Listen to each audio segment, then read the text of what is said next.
Secondo lei l'Africa paga un caro prezzo sugli errori delle grandi potenze? We end up with injustice, we end up with corruption, we end up with poverty, we end up with the worst possible things, we end up with the image. I don't have to tell you the image that you have in Africa. I don't have to tell you. Listen, when I was in office as an Air Force pilot, I went to school and trained in the cities. When I became an Air Force pilot, I had the opportunity to travel around the country. That's when I saw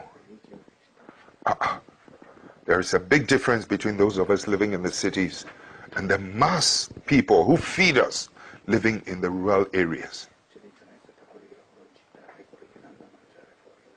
My brother, you listen to me carefully. The water they drink in those rural areas is such that the water you use to flush your toilet, the water we use to flush our toilet in the cities is much cleaner than the water they drink in the villages. No clinics, no hospitals, etc. No headache, no needles to even sew their clothes. That's when I began to see the parasitic relationship between our cities and this thing. I mean, I've seen too much injustice in my country when I decided enough was enough. When some of us began to decide that something has to be done about it. When we emerged into political office, you know something?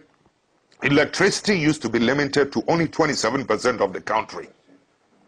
In the shortest possible time, we were able to, with Italian assistance, we were able to extend electricity from 27 to almost 87% of the rest of the country. We were able to extend roads. The infrastructure was improved every part of the country. I mean, it was beautiful. I mean, the energy now goes to every part of the village. Children can now go to school and can learn at night, so that my children living in the city will not have an advantage over that child in the village.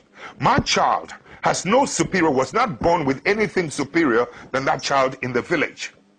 But so long as that child in the village is denied and deprived of electricity to learn at night and good water, etc., my child in the city will always have the advantage over the ones in the rural areas.